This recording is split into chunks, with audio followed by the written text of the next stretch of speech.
Bueno, vamos a continuar con esta mesa de presente y futuro de la cardiología en España. Es una mesa amplia. Todos los aquí presentes pues han tenido puestos relevantes en el Ejecutivo o en la asociación, antigua sección de cardiología clínica. Empezamos por aquel extremo. Tenemos a la doctora Raquel Campuzano, que es la actual presidenta de la Asociación de Riesgo y Rehabilitación Cardíaca. Bienvenida. A su lado, Nekane Murga, la doctora Nekane Murga, que fue presidenta de la antigua sección de cardiología clínica, gracias a la cual pues yo conocí la sección y, bueno, pues eso, ha supuesto también mucho para mí. El doctor Juan Cosín fue presidente de la Asociación de Cardiología Clínica, fue el anterior presidente y, bueno, es un amigo, bueno, iba a decir es un amigo, son amigos todos los que están en esta mesa, pero bueno, trabajamos 2 años juntos en la Junta Directiva. El doctor Carlos Escobar, que también ha sido presidente de la Asociación de Cardiología Clínica. El doctor Gonzalo Barón también ha sido presidente de la Asociación de Cardiología Clínica. El doctor Rafa Vidal de la Tierra, que ha sido tesorero de la Sociedad Española de Cardiología. El doctor Juanjo Gómez Doblas, vicepresidente de la Sociedad Española de Cardiología. Y el doctor Vivencio Barrios, que también fue en su día presidente de la Asociación de Cardiología Clínica. Entonces, esto es un coloquio, un debate. Vamos a charlar pues, para ver qué piensan ellos, estos colegas que han tenido o tienen estos puestos relevantes, cómo ven el futuro, el presente y el futuro de nuestra especialidad. Voy a lanzar un tema y vais opinando, ¿no? Vais dando vuestro punto de vista. Estamos sufriendo una pandemia. Es verdad que estamos mucho más relajados, que se ven menos mascarillas, pero seguimos en plena pandemia y bueno, todos desde el principio hemos reorganizado la actividad asistencial. ¿Creéis que eso ha contribuido a transformar el modelo de asistencia, el modelo sanitario? ¿Qué creéis que hemos ganado? ¿Qué hemos perdido? ¿Se consolida la telemedicina? Bueno, realmente la telemedicina ya era una herramienta que se utilizaba, pero de una manera, yo diría que residual, ha irrumpido durante la pandemia. ¿Por dónde empezamos? Raquel. Bueno, muchas gracias, Pepe. Un gusto estar con todos vosotros. La verdad que si me preguntas por eso, sabes que tengo que hablar un poco de mi libro, porque nosotros nos hemos tenido que reorganizar completamente, ¿no? En las unidades de rehabilitación cardíaca. Yo creo que probablemente todos hemos sufrido dramáticamente, pero sabéis que nosotros estuvimos ocupados, ¿no? por pacientes afectos de la pandemia y que durante meses hemos estado cerrados. Algunas unidades todavía no han tenido la oportunidad de reabrir. Y bueno, eso pues con mucho dolor al final nos impulsó a hacer algo que creemos que ha sido de gran valía, que es aula de rehabilitación cardíaca, ¿no? Hemos hecho el primer programa de telemedicina en rehabilitación cardíaca avalado por una sociedad científica a la que nunca me cansaré de dar las gracias, porque realmente fue una llamada lo que tuve que hacer para decir necesitamos llevar la rehabilitación cardíaca a casa de los pacientes, y la SEC nos ayudó muchísimo. Y ahora mismo, bueno, pues aula de rehabilitación cardíaca lo están utilizando 4.000 personas, 4.500 personas, y la rehabilitación cardíaca nunca va a volver a ser como era antes. Ahora mismo es híbrida, ¿no? Y aparte también, pues muchos de vosotros habéis ya participado en Telémaco, por ejemplo, que seguro que luego vais a comentar. O sea, que creo que ha habido muchas cosas buenas que van a seguir siendo así, que no van a volver nunca a ser como eran antes, ¿no? Perfecto, muchas gracias. ¿Seguimos ese orden? Nekane. Sí, yo creo, bueno, gracias por la invitación. Para mí es un placer estar aquí de nuevo con tantos amigos.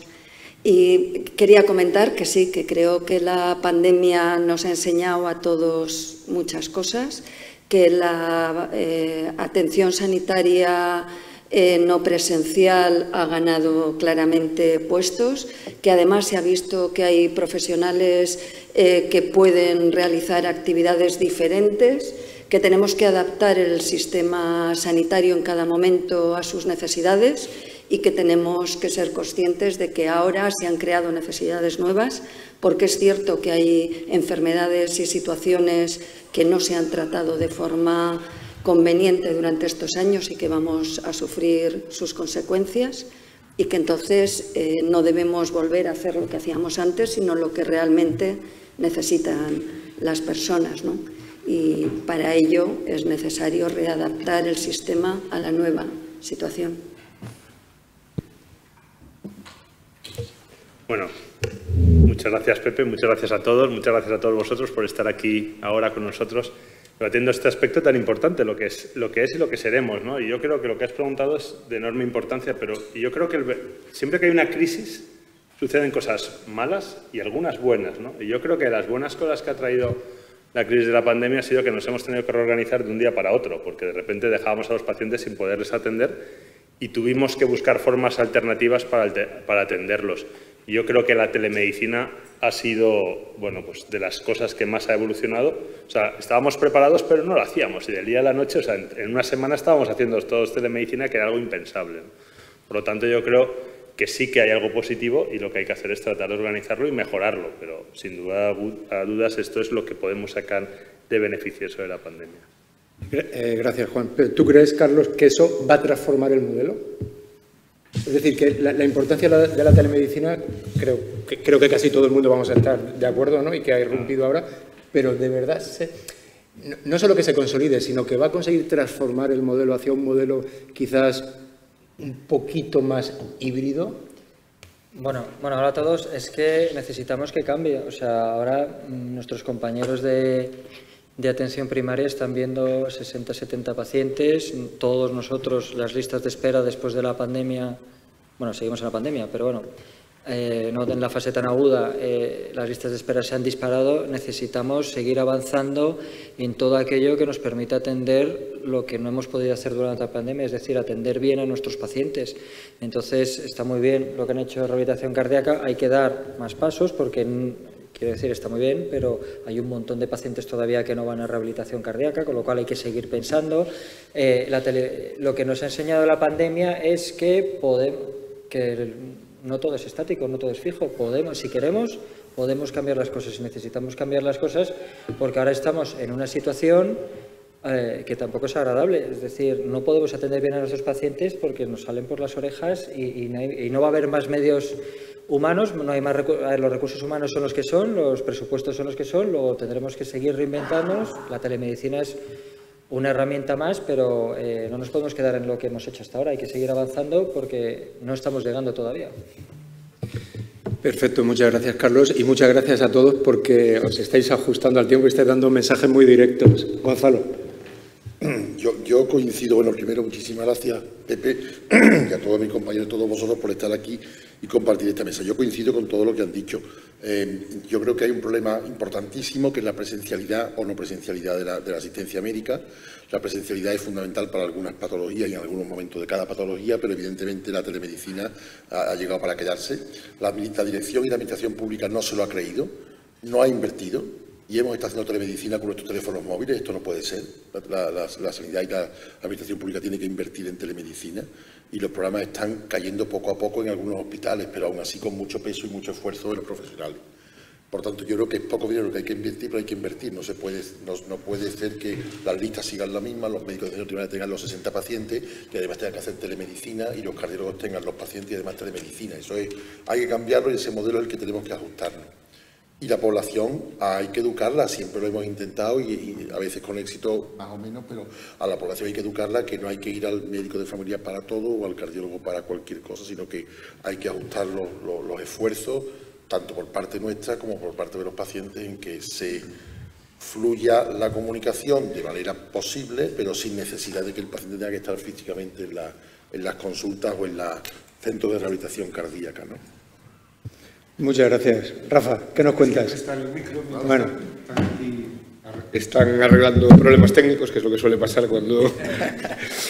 bueno, pues nada, yo por no repetirme quería un poco transmitir un par de mensajes así un poco ambiguos en el sentido de que, bueno, telemedicina sí... O sea, un par de mensajes a la gallega. Sí, no, lo digo porque, bueno, telemedicina sí, pero creo que todos lo que hicimos uso fue del teléfono.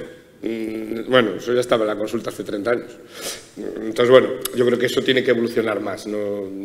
Para que realmente tenga un valor real, ¿no? Y luego yo creo que otro mensaje bueno desde la sociedad, ¿no? Porque estoy así un poco como antiguo miembro del Ejecutivo, ¿no?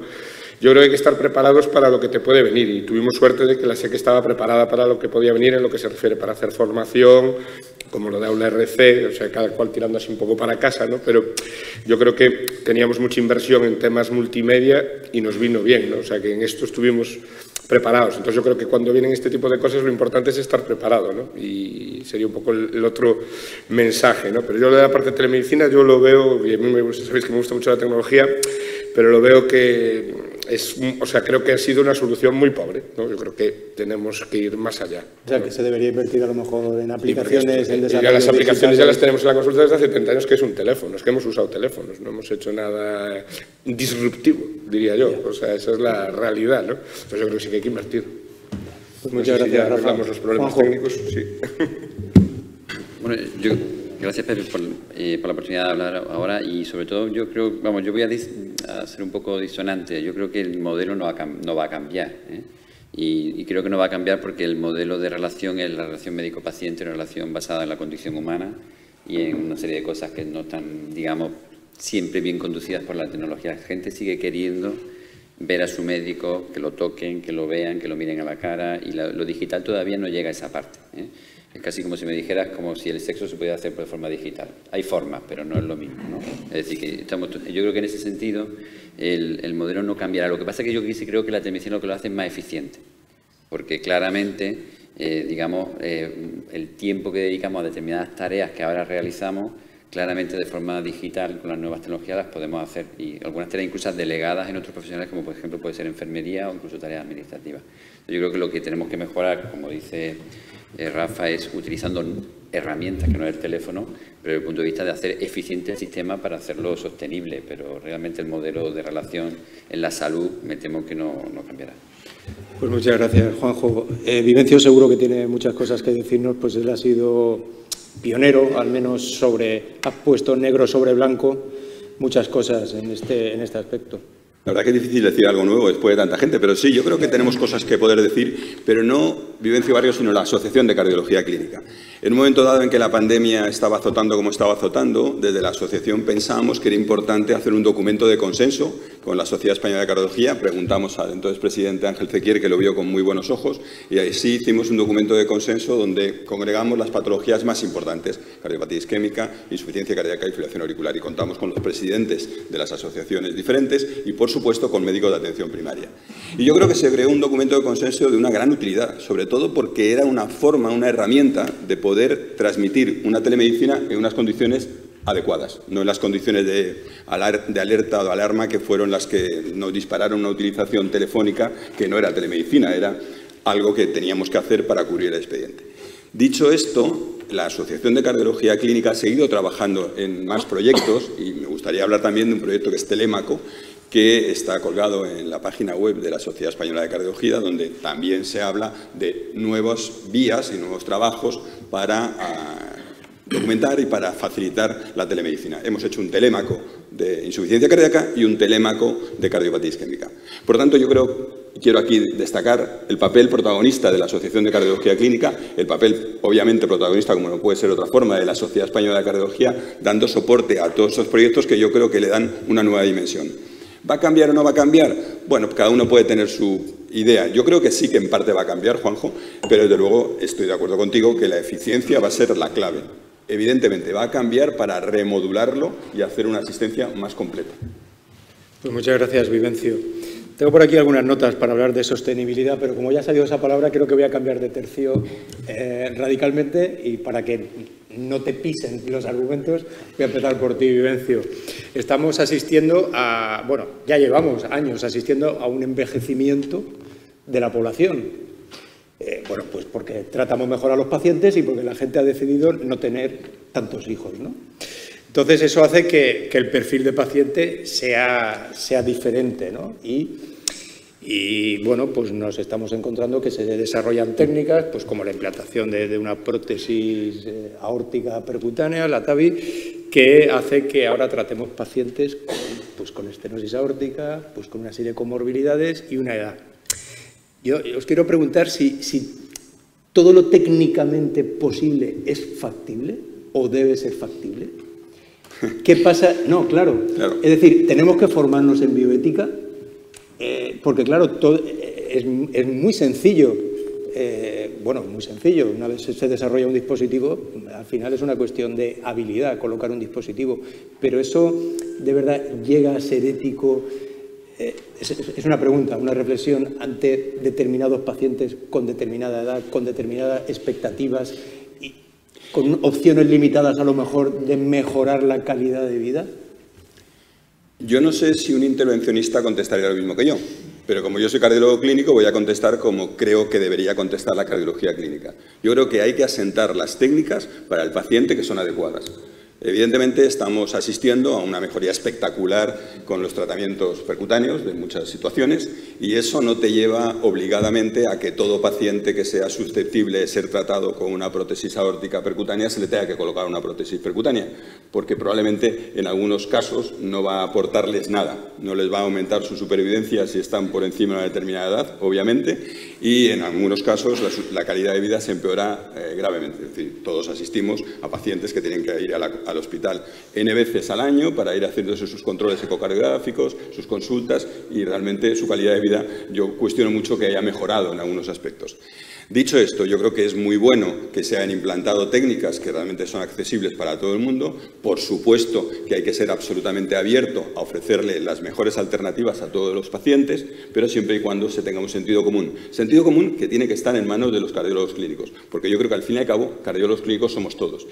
Y déjame acabar con unas palabras que, aprovechando lo que decía antes Juanjo, dice, es que esta es mi casa. Yo creo que la cardiología clínica es la casa de todos, porque todos tenemos que ser clínicos. Todos, al fin y al cabo, nos interesa la cardiología en su manejo clínico. Y eso es lo que tenemos que aplicarlo a los pacientes de la mejor forma que sepamos. Pues muchas gracias, Vivencio. Juanjo. Bueno, pues yo creo que has dado la clave del papel, del rol del cardiólogo clínico, ¿no? Es decir, hay alguien que dice que de las nuevas futuras profesiones, una profesión que existe en el futuro es el coordinador de salud, ¿no? Es decir, esa persona que cuando una persona tiene una enfermedad necesita a alguien de confianza que le redirija hacia el mejor profesional, el mejor sitio. Esto en la sanidad pública parece difícil, pero en sanidades como que tienen un aspecto privado probablemente tiene mucho valor. Pues yo creo que el cardiólogo clínico es el coordinador de la salud cardiovascular del paciente, y sobre todo del paciente mayor. Yo creo que es mucho más difícil para un clínico, y esto no lo hace un intervencionista y lo hace un mal clínico, es decir, no indicar una prueba, una ecografía, una TAVI, un desfibrilador, que indicarlo. Lo sencillo es decir, la guía dice tal, voy a hacer esto.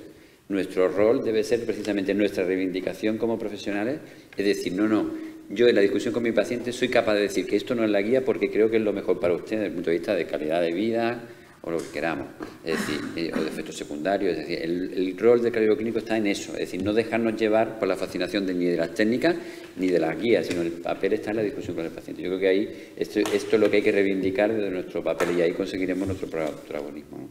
Pues muchas gracias. Antes de continuar, ¿alguien del público quiere meterse en faena también con alguno de los dos temas que hemos tocado? José Manuel, por intervencionista, va por alusiones. Sí, bueno, no, yo primero quería hacer un comentario sobre la afirmación anterior que hizo Rafa de que utilizar el teléfono no era muy disruptivo porque lo tenemos desde hace 60 años. Bueno, yo no estoy de acuerdo, yo creo que es disruptivo utilizarlo. Lo teníamos, pero no lo usábamos. Es más, yo creo que lo estamos utilizando muy poco. Ya no para comunicar con los pacientes, sino con nuestros compañeros. O sea, lo utilizamos poco. Con nuestros compañeros nos comunicamos para tomar una caña, pero para hablar de un paciente, poquito. Y lo que sí yo he aprendido con la pandemia es que a los pacientes no les parece mal, porque yo creí que eso no les iba a gustar, que una revisión de una analítica o una revisión para saber cómo les ha ido un fármaco lo hagas por teléfono. Yo tenía la impresión de que ellos preferían verme. Y la verdad es que la pandemia lo que me ha enseñado es que incluso no, que alguno prefería no venir. Y esto continúa. Y la verdad es que es cómodo, porque yo cuando les llamo, pues quedan muy agradecidos, ¿no?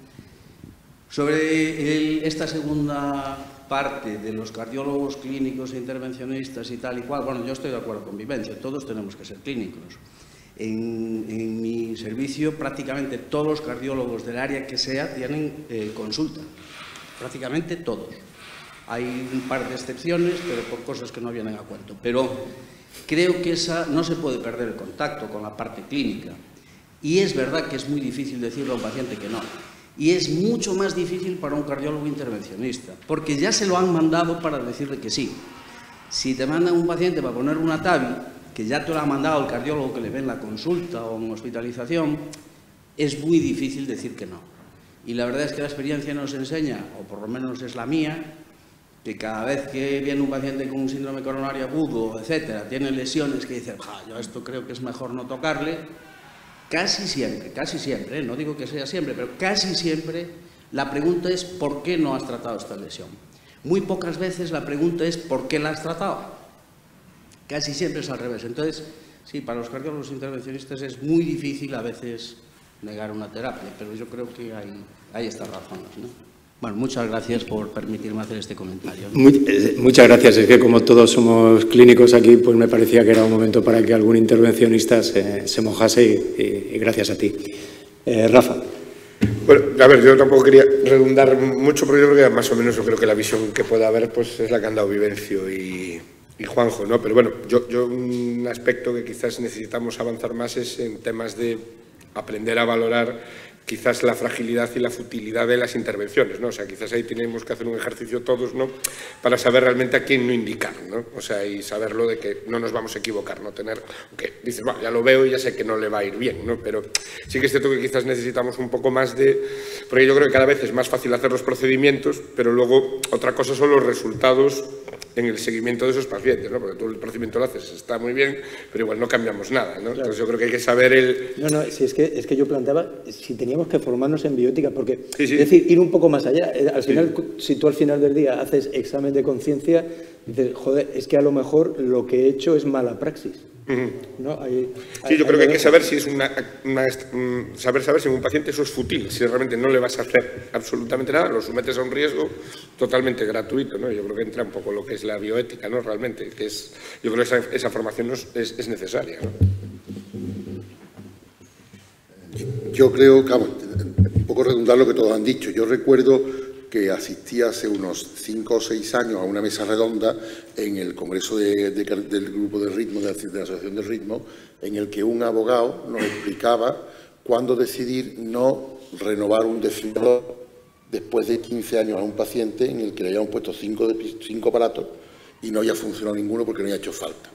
Entonces, ¿cómo decidir eso? Y eso era un poco lo que estamos hablando aquí, es decir, cuándo hay que decidir no hacer algo a un paciente aunque las guías lo recomienden, ¿no? Y yo creo que eso también se acerca mucho a lo que es la cardiología geriátrica, es decir, cada vez tenemos que tener un poquito más formación, y yo creo que lo que tú decías, Pepe, era eso, en que hay muchos pacientes que realmente el global de su estado general no va a precisar técnicas de altísimo nivel y sobre todo carísimas porque no le van a aportar mucho, ¿no? Yo creo que probablemente necesitemos formación ahí. Yo creo que probablemente la experiencia es importante, pero alguna dirección o alguna formación en ese sentido, creo que a todos los cardiólogos clínicos nos vendría bien hacerla. Seguimos por aquí. Si os parece. Yo creo que... está todo dicho. No, yo creo que también estaría bien que supiésemos un poquito que los servicios de cardiología, bueno, que cualquier servicio fuese un poco autogestión, es decir, saber con los recursos reales, porque es muy fácil decir, pues a todo el mundo una TAVI o a todo el mundo tal, cuando sabemos que es incorrecto, o sea, tan incorrecto es a todo el mundo sí como a todo el mundo no, y hay que decidirlo, pero también es importante saber con qué presupuesto cuentas, ¿no? Pues mira, los recursos que tienes en tu servicio para este año son estos, entonces eso te obliga a optimizar tus recursos, a saber qué es lo que puedes hacer, qué es lo que no puedes hacer, y en función de eso dar a cada paciente lo que más se puede beneficiar, ¿no? Entonces, cuando hablabas de bioética sí, pero también la economía, que también influye, porque si no hay, no hay, y si hay, pero... O sea, hay que individualizar, lo que siempre se dice, individualizar el tratamiento, pero también lo que tú puedes dar en cada momento según las circunstancias, ¿no? En eso, permíteme, yo en eso estoy de acuerdo, pero, no sé, quizás aquí iría más allá. Es que, si te sobra el dinero, es decir, aunque tengas una autogestión de tu servicio y que te plantees, pues eso, todo en términos de eficiencia. Aún así, aunque estés con un superávit, merece la pena a determinados pacientes castigarlos poniéndoles una prótesis percutánea. Fíjate lo que he dicho, castigarlos. Yo me acuerdo que en La Paz, al principio de poner la Stavis, se presentó una comunicación al Nacional de Cardiología y la esperanza de vida de los que se le había puesto una TAVI era de 3 años y la edad media era 82, 83. Entonces decías, y casi si no les haces nada, la esperanza de vida a lo mejor eran 6 meses más o algo así. Entonces te tienes que... Y muchas veces dices que, y además te presiona la familia, tiene una estenosis aórtica severa, seguro, pero ya tiene una disnea, pero tiene una hipertensión pulmonar severa, o sea, no va a hacer nada. Entonces también hay que tener muy claro los argumentos y las cosas para decir a un paciente cuándo es que de esto no te vas a beneficiar. Es más, te va a perjudicar, vas a pasar posoperatorio, vas a pasar algo que no te va a servir absolutamente nada. Y no pasa nada por decir, porque realmente le estás haciendo un favor, porque la medicina no es todo, le pones un stent y ya se ha curado. A veces hay que decir que hasta aquí podemos llegar y que no va a mejorar, vamos a intentar paliar un poco, geriatría, paliativos, etcétera, y ofrecerle lo mejor posible. A veces solo se puede aliviar. Muchas gracias. Bueno, Vivencio, me doy cuenta de lo que decías, ¿eh? Después de todo este tiempo, después de todas las ideas, es difícil sacar ideas nuevas. Pero bueno, yo creo que es muchísimo más complicado el decir que no que el decir que sí. Yo, el consejo que puedo dar es que para estas cosas es muy bueno siempre hacer una decisión consensuada, ¿no? Cuando tenemos un paciente de estos complejos, de una edad límite para un dispositivo, para una TAVI, pues tenemos que ser entre todo el equipo, o sea, entre todo el equipo quien decidamos si esto lo tiramos adelante o no lo tiramos adelante, porque al fin y al cabo estamos jugando con el pronóstico de una persona y de una familia, ¿no? Las aspiraciones de una familia. Lo que decías tú, si necesitamos más formación en bioética, probablemente sí, porque estas decisiones a veces no es solo, como bien decía Juanjo, lo más fácil es decir que sí. Dices que sí, mira, hay una cosa menos, ¿no?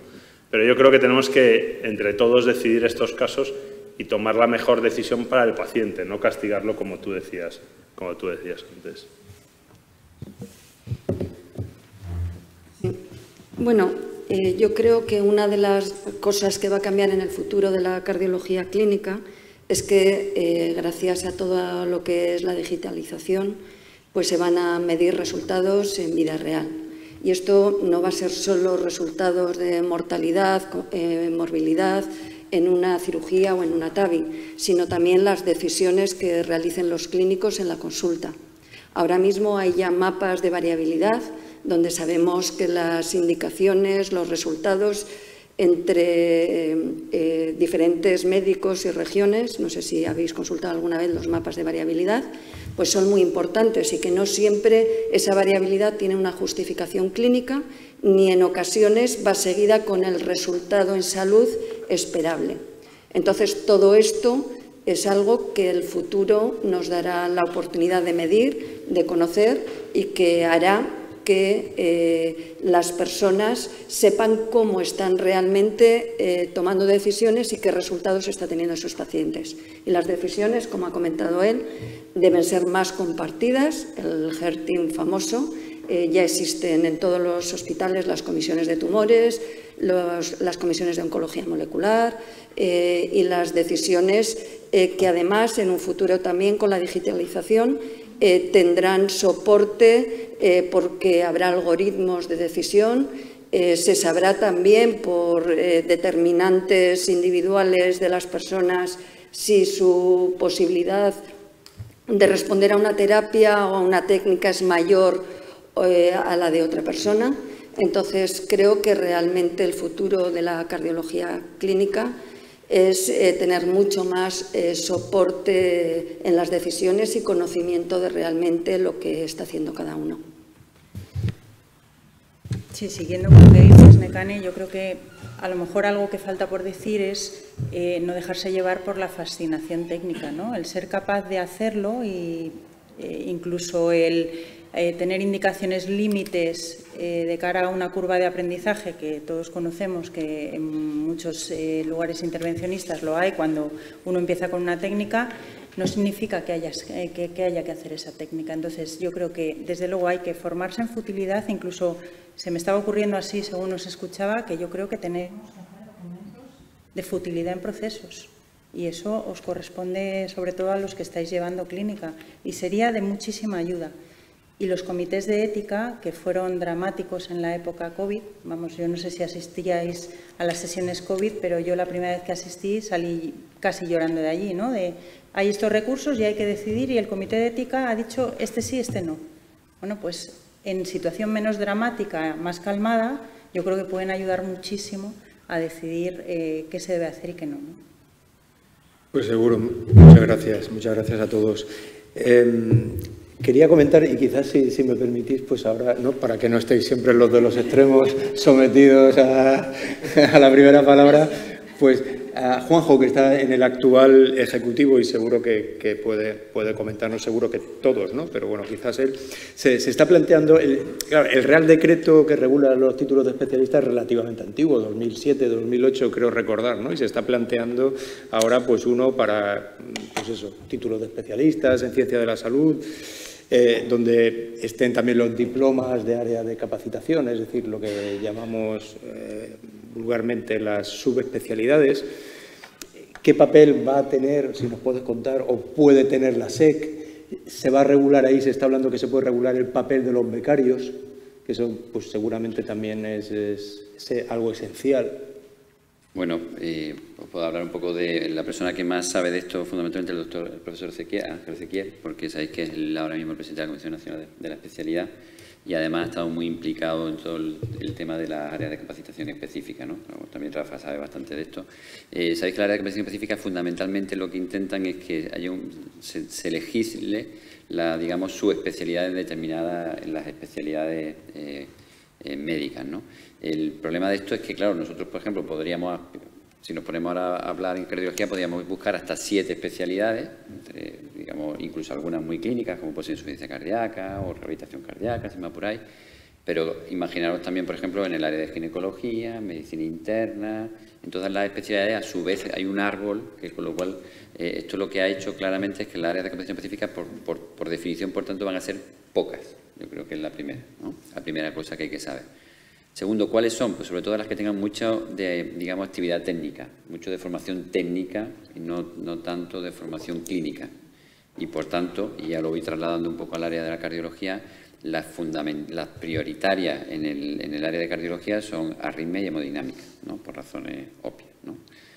¿Cómo van a funcionar? Pues una vez se regulen, las que serán, y también pensar que y también hay mucho de político, porque estas áreas también están con todo el tema de las especialidades que no han surgido, como puede ser infecciosa, urgencia, tal, pues algunas de estas se quieren meter también por estas áreas de capacitación específica, las reivindicaciones de algunas especialidades, pues cuando se regulen y las que salgan, pues tendrá como un plan de formación específico y fundamentalmente, tal como el doctor Ezequiel nos ha contado, fundamentalmente lo que habrá es que habrá una serie de centros formadores, que aquí el primer problema viene ya en si esto se decide a nivel autonómico o a nivel nacional. Obviamente la SEC postula porque sea a nivel nacional y no a nivel autonómico, porque si no podría ocurrir que había una heterogeneidad muy importante entre comunidades. Y luego, una vez haya centros, digamos, formadores, pues cómo se accede, ese es otro de los problemas. ¿Cómo accedes a esa especialización? Ahora sabéis que los fellows, fundamentalmente tú vas a hablar con la gente de allí, se hace también, algunos tienen algún proceso de selección más o menos estandarizado, pero muchas veces que tengan plaza y que le caiga relativamente bien, o sea, amigo de alguien del servicio, ¿no? Entonces, hay un proceso de acceso que no sabemos si será tipo selección tipo vía MI, será una selección tipo méritos, como se hace, por ejemplo, en los países anglosajones, pues todo esto es mejor.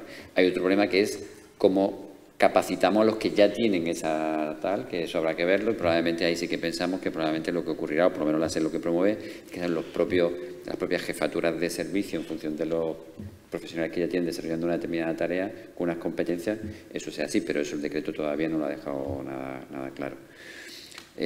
Según contó Ángel la última vez que lo escuché hablar de esto, parecía que esto era inminente la salida, pero tan inminente como suelen ser las cosas de la administración, ¿no?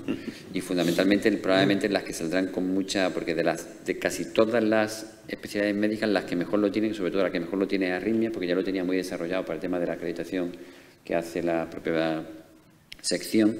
Y hemodinámica lo tenía un poco peor, pero es verdad que desde que está Ángel pues, ha avanzado un poco más y yo creo que también lo tiene muy bien desarrollado, de todo el tipo de requisitos, de formación y tal.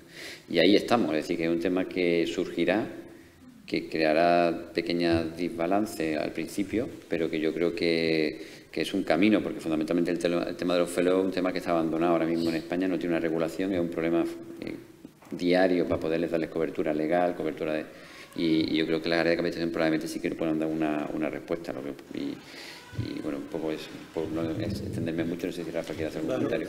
No, a ver, lo único, también un momento que también había unos diplomas, ¿no? También se había hablado, que eso también parecía que era otra vía, por eso también Ángel habló al principio, ¿no? Yo creo que ahí el problema un poco es que han ido cambiando también las ideas en el Ministerio, también ha habido cambios de personas cada X tiempo, que lleva lo de recursos, digamos, humanos y que lleva toda esa parte, pues cambia cada X tiempo la persona que lleva eso, ¿no? Y de hecho, bueno, yo creo que uno de los problemas principales es cuánta gente puedes formar, ¿no? Porque igual estamos hablando que se pueden formar 10 hemodinamistas al año, ¿no? Por ejemplo, cuando se oferte eso, igual la oferta de formación pueden ser 10 personas al año, porque eso igual también va a estar, probablemente sea una formación como la del MIR, que va a estar con un dinero, porque ese es otro de los temas que digamos, está llevando atrás en el tiempo, porque es organizar presupuestariamente cómo se hace eso, ¿no? Entonces, claro, imagínate que solo puedes formar 10 hemodinamistas al año, ¿cómo sabes cuántos hemodinamistas necesitas, ¿no? Y luego, si te lees algún borrador que hay, pues sí, hay un periodo de gracia, más o menos, de los que están ejerciendo, que igual tienen 1 o 2 años para, digamos, normalizar su título. Luego, ya fuera de ese periodo, ya sería por la vía oficial para estar formado, ¿no? Es un poco lo que salía en los borradores, pero vamos, yo creo que el mayor problema es la capacidad formativa, ¿no? Porque pasamos de formar hemodinamistas de forma infinita, que es un poco lo que haya en ese momento y lo que interese cubrir, a que igual sea un tema de números clausus.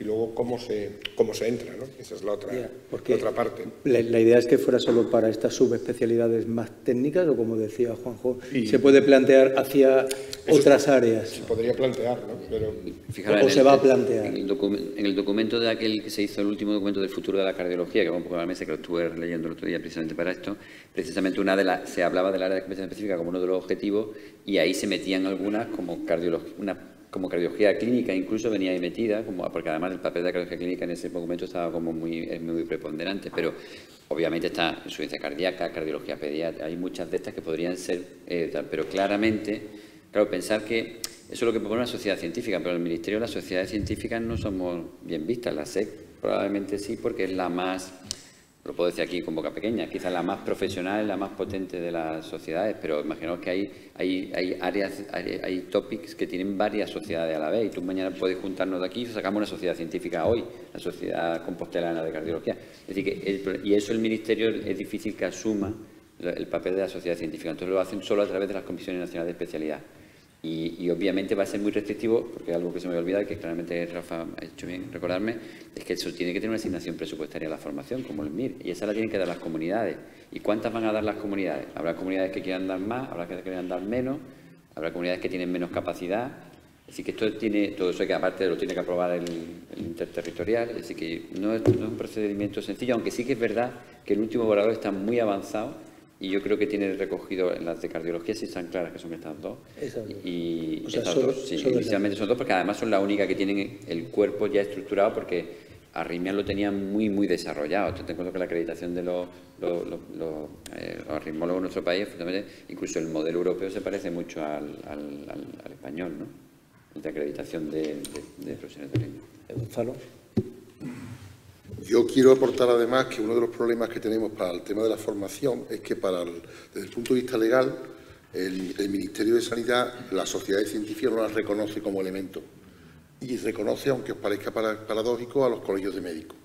Entonces, los colegios de médicos son ahora mismo los que tienen el poder y la potestad para, por ejemplo, acreditar los cursos de formación.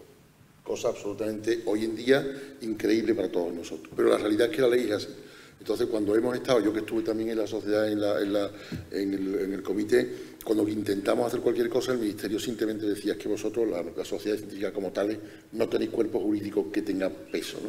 Por eso yo creo que es otro de los escalones que hay, de los escollos que hay importantes. Yo creo que los comités de especialidad, como tú dices, pueden ser la solución, pero ahora mismo la formación y la interlocución con el Ministerio es a través de los colegios de médicos, y eso, bueno, ahí no vamos ni a entrar, ¿no?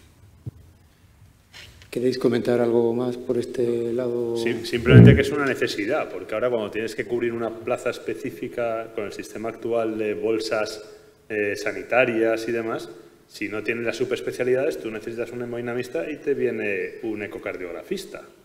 por ejemplo, porque es el que está, con lo cual es una necesidad que por lo menos estas dos subespecialidades, que son muy técnicas, estén, bueno, pues bien fundamentadas desde el Ministerio y que luego se puedan crear plazas específicas en los servicios, porque este es un problema que tenemos a la hora de contratar subespecialistas. Yo no sé si en todas las comunidades hay bolsa sanitaria de esta, pero en las que lo tenemos, desde luego, no te puedes salir del número. Es el siguiente que le toca y, claro, esto es un problema. Sí, por allí, nada más.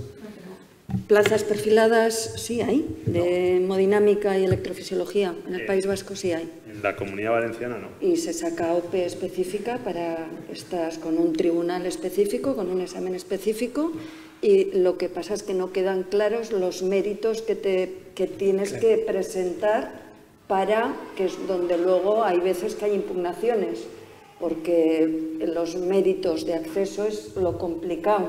Tú puedes perfilar una plaza, pero es muy difícil porque tú pones que haya realizado 100 estudios electrofisiológicos, por ejemplo. Entonces, la forma de acreditar que los has realizado es complicado, de qué nivel, de qué complejidad, pero por lo menos en el País Vasco... Pero, esto es para una plaza de nueva creación, pero para una sustitución también, de una baja también. También. Comunidad Valenciana... O sea, tienes una plaza que está perfilada, que la ocupa un hemodinamista, ya entra con una OPE de hemodinamista, incluso se puede hacer como un traslado, pero tienes un acceso y luego tienes un examen. Tiene sus problemas porque ya digo que facilitaría que se eligiera y tener claro el perfil de personas si estuviera definido qué es un electrofisiólogo claramente o qué es un hemodinamista. El problema es que si definimos algo tanto, pues luego va a haber problemas para coberturas de plaza y bueno, y el coste que va a subir muchísimo en la formación, que es algo que tenemos que pensarlo, ¿no? Y el coste personal de también, si hay gente que con cierta edad tiene que optar a presentarse a un nuevo perfil, un examen, ir a seguir siendo residente 3 años más, ¿no? Sí, sí, sí. No, claro, ese es otro tema, claro. Y para los propios sistemas, porque ahí se definirá qué puede hacer esa persona en formación, que quizá en este momento hay personas en formación que realizan actividades que no deberían. Esto es otra, sí, ¿no? Eso entonces... es otra. De todos modos, yo con lo que comentaba Juan, yo el tema del perfilamiento de plazas en el mundo estatutario, o sea, te puedes meter en un lío legal. Es decir, los servicios jurídicos del servicio sanitario que pone esa plaza, que convoca esa plaza, si la perfilas mucho... Claro, es el tema, si tú perfilas algo que parece que es para una persona, efectivamente. Por eso se impugnan y por eso en ocasiones ese es el problema también, que es lo que comentaba Juan. Por eso digo que hay que definir bien qué es un electrofisiólogo para que no haya dudas que cuando un servicio saca una plaza no esté pensando en menganito y ponga tiene que ser de 1,80. Pues no, vamos a decir. Tiene que ser electrofisiólogo. Pero tú perfilas y ya te digo que hay ha habido una OPE en la que el tribunal hubo discusión sobre quién lo formaba y se hizo a sorteo entre todos los cardiólogos con plaza y tuvo una parte de examen teórica y otra de valoración de su bagaje y de si cumplían criterios. El propio tribunal definía qué eran y hay personas que han entrado en el Sistema Vasco de Salud de esa forma. Ya digo que facilitaría mucho que estuviera definido y consensuado por todos qué es un hemodinamista y qué es un electrofisiólogo, y que sí que hay problemas de impugnación, es cierto. Bueno, muchas gracias también, Nekane, gracias a todos. La verdad es que asistimos a que, pues, voy a ir hacia allá, hacia mi amigo Vivencio, a que la sensación es que el cardiólogo joven, quizás esté cambiando, por eso quiero saber tu opinión, pues acaba la residencia o antes de acabarla ya ha cerrado una beca en algo intervencionista, ¿no? Es decir, ¿qué papel va a tener la cardiología clínica? O sea, ¿cuál tiene en el en el plan de la especialidad, porque en el plan, claro, te queda claro año por año que hay que tener unos conocimientos sólidos de cardiología clínica, ¿no? Pero luego, ¿qué pasa con nuestros jóvenes que todos quieren hacer técnicas? Me encanta esta pregunta, Pepe. Me encanta esta pregunta porque uno puede pensar, y de hecho no hace demasiados años, la cardiología clínica tuvo una situación tanto delicada y probablemente incluso envejecida. Y parecía que era pues, el remanente de lo que quedaba, el que no se dedicaba a las arritmias, el que no le gustaba la unidad coronaria o el que no era habilidoso con el catéter en la hemodinamia. Yo creo que eso afortunadamente ha cambiado y ha cambiado espectacularmente, yo diría que en la última década o algún año más. De hecho, nosotros como Asociación de Cardiología Clínica o como sección hace unos años hemos crecido en el número de socios y de forma progresiva y con porcentajes de crecimiento realmente espectaculares.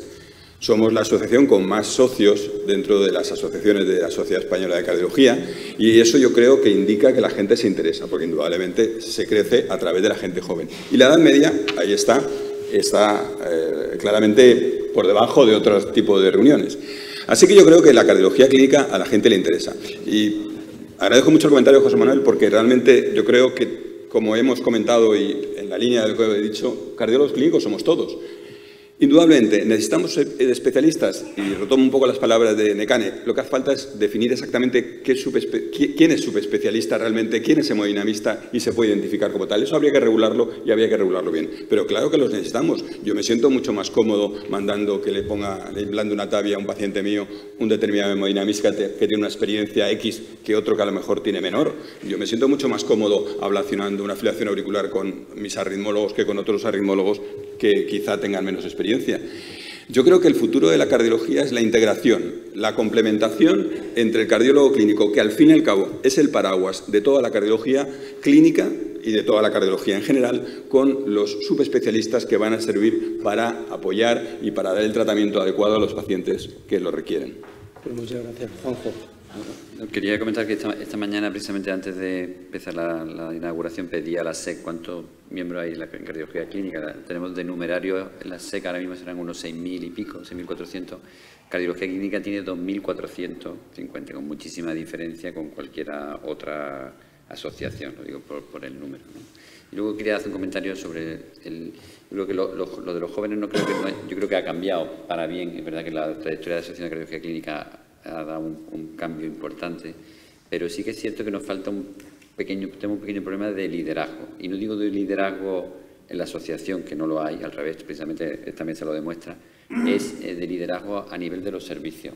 Cada vez más, por desgracia, hay más jefes de servicio, arritmólogos y hemodinamistas, y menos clínicos.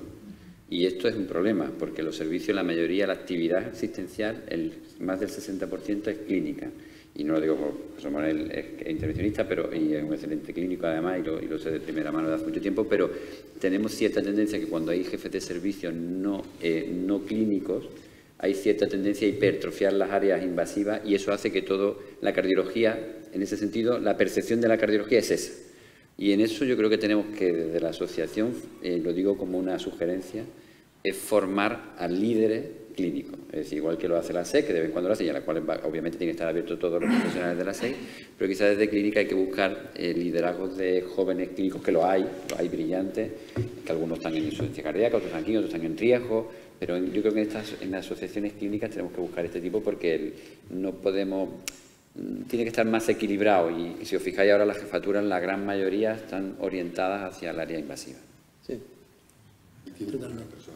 A ver, ¿Alguien quería comentar? Sí, yo estoy totalmente de acuerdo en lo que acaba de comentar Juan José, pero creo que desde la cardiología clínica lo que tenemos que hacer, que está cambiando la cosa, pero es que en muchos hospitales, y yo que estoy en Bilbao me incluyo en ello, y a mí me encanta la cardiología clínica y siempre me encantó, y aquí lo tiene Nekane, el ambulatorio o la consulta hospital se ha convertido, o los jefes lo convertían en un cementerio de elefantes. Decían, ala, a este que ya está un poco pasado de moda, se va al ambulatorio.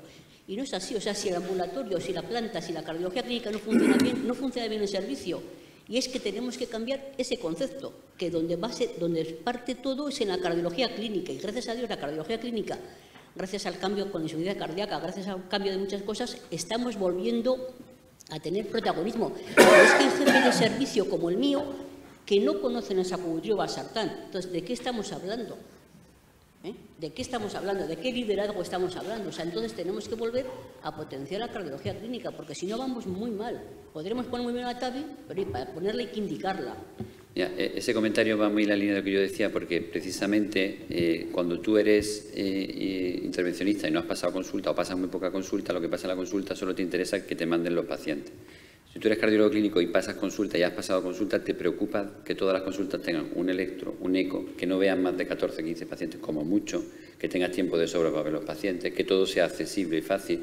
Es decir, por eso decía lo del liderazgo de la clínica, porque y eso es atañible a la rehabilitación, a la insuficiencia cardíaca, a la hospitalización, a lo que realmente hacemos. Es decir, la gran parte de la actividad clínica es clínica, como bien se dice, lo otro es accesorio. Los cirujanos cardíacos son una parte pequeñita de lo que hacemos, pero igual es la hemodinámica y igual la arritmia, fundamentalmente lo que hacemos clínico. Entonces, cuando el jefe es clínico, es más receptivo, más permeable a ese tipo de inquietudes que tú dices, con lo cual la consulta ya no se hace un tema de galera, sino que se hace un tema que fundamentalmente es un lugar adecuado para trabajar y hacer bien tu trabajo, ¿no? No puedo estar más de acuerdo con lo que dices, Juanjo, no puedo estar más de acuerdo con lo que dices. Yo creo que además esta es una historia, un reto que tenemos que asumir desde la asociación y probablemente incluso desde la Sociedad Española de Cardiología también, ya a un nivel institucional mayor. Sí. Yo creo, es que si no, o sea, todos sabemos lo importante que es el cardiólogo clínico, pero también hay que saberlo reivindicar. Si no te pasa como en primaria, que en esta semana salió una noticia que si no había médico de familia, pues que la enfermera asumía su trabajo. Entonces, tal cual.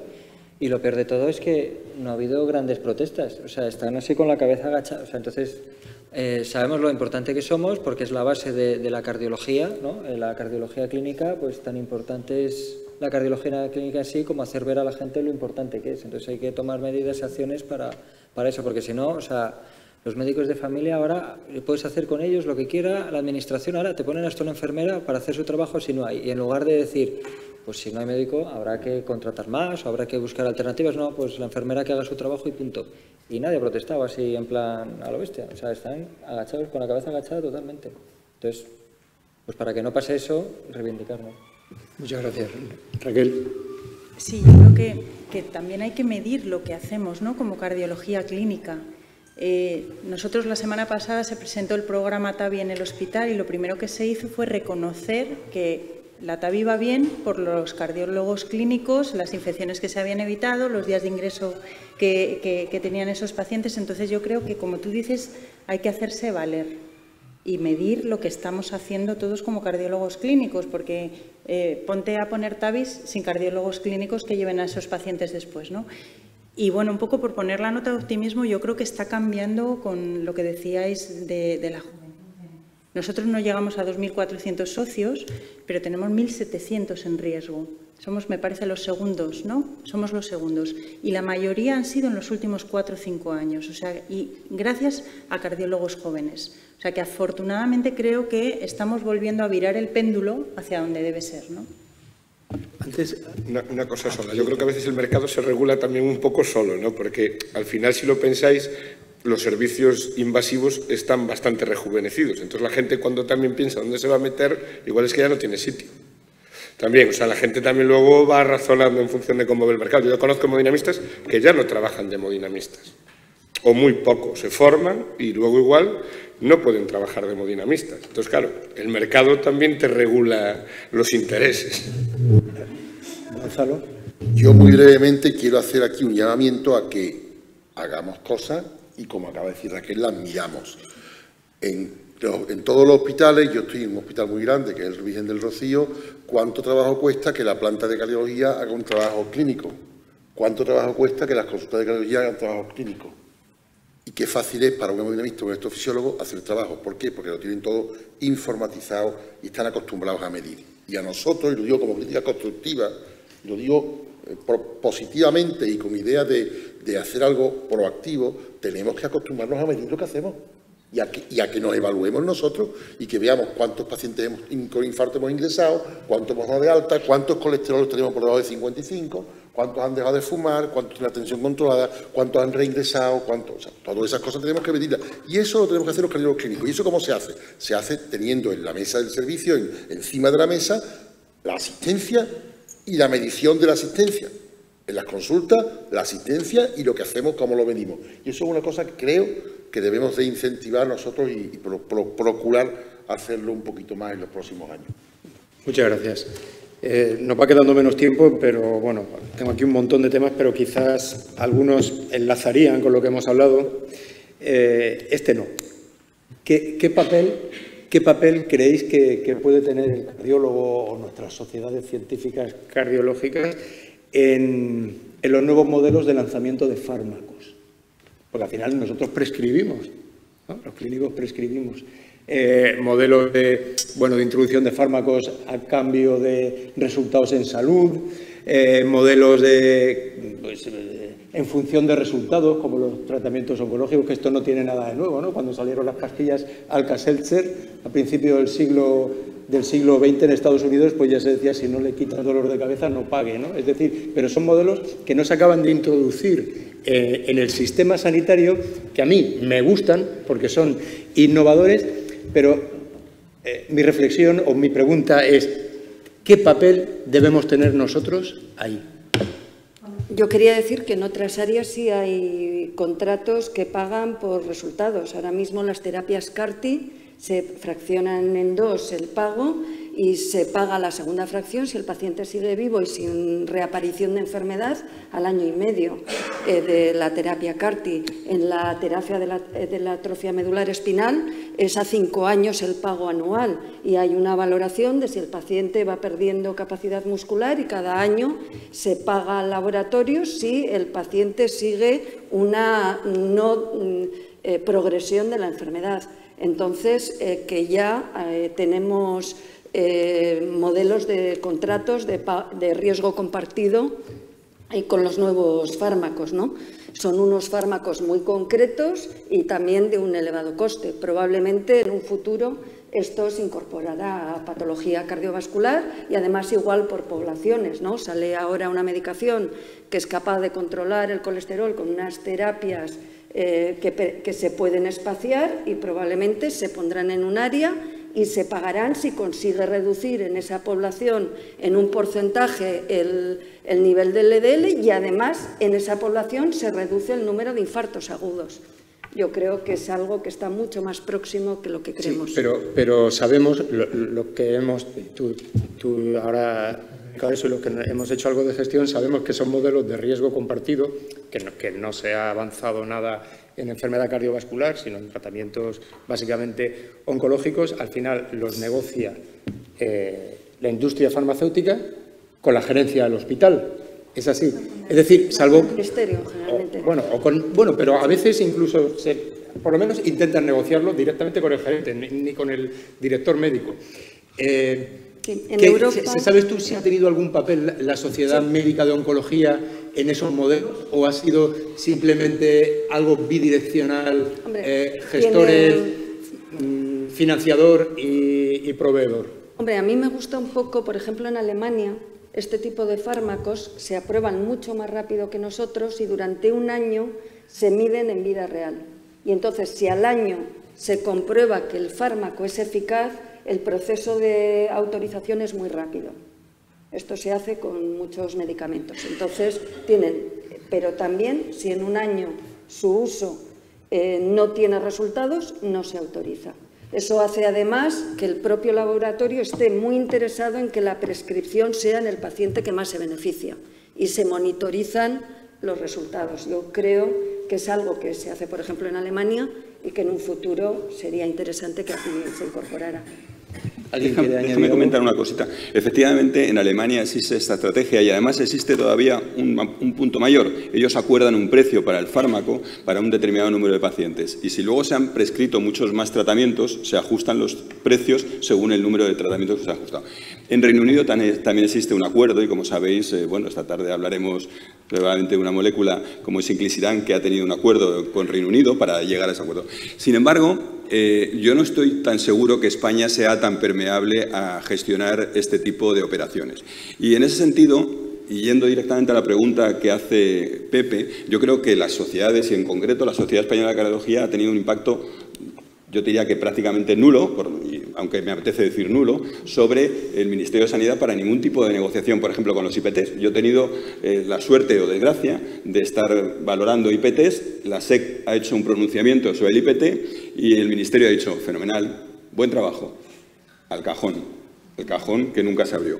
Se acaba de crear, y os anuncio una historia que puede ser interesante, por lo menos a mí me hace ver las cosas con una cierta perspectiva de optimismo, un grupo de trabajo dentro de FACME, con diferentes sociedades. FACME, como sabéis, es la Federación de Asociaciones Médicas, por lo tanto es la gran sociedad de las sociedades, en donde en ese grupo se va a tratar específicamente los acuerdos para los IPT con el Ministerio. Un acuerdo, o sea, un grupo de trabajo para hablar de IPTs con el Ministerio.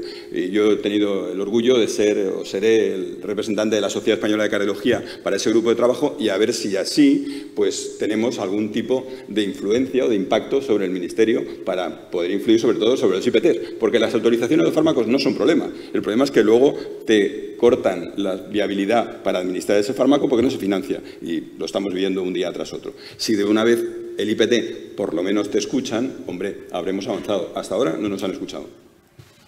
Yo estoy totalmente de acuerdo con Vivencio, además lo digo porque sepáis un poco cómo el procedimiento. Normalmente cuando sale una molécula nueva, esa molécula, la Agencia Española lo que hace es que a diferentes sociedades científicas, a las que en teoría se ven implicadas, en teoría, les manda el IPT que ellos deciden y tú haces alegaciones a ese IPT.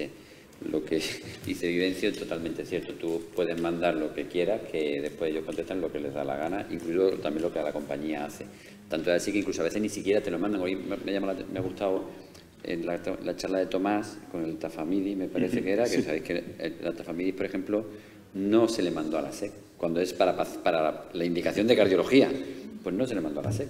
Y entonces ahora precisamente estamos en la fase de reclamar, que bueno, ya después de eso se está haciendo una reclamación porque la propia Asociación de Insuficiencia Cardíaca dijo, bueno, y cuando no sé, se mandó, no sabemos a qué sociedades se mandó. Es decir, que por eso digo que a veces el efecto de la sociedad se identifica en ese sentido, incluso todo lo que yo no quiero contar con los anticoagulantes directos y intentar cambiar el IPT, pues vamos, ahora lo vamos a volver a reintentar, pero eso es tiempo perdido. Exactamente. Y el problema es que estos IPTs están hechos fundamentalmente por farmacólogos clínicos que no han visto pacientes o que no suelen ver pacientes en su vida. Y cuando estás en alguna comisión de estas, hay una mayoría de farmacólogos que no han visto pacientes y normalmente los clínicos siempre somos una minoría y es muy difícil expresar o defender las ideas cuando estás en minoría, ¿no? Bueno, pues si no hay ningún comentario, a mí ya me han dejado sin sonido.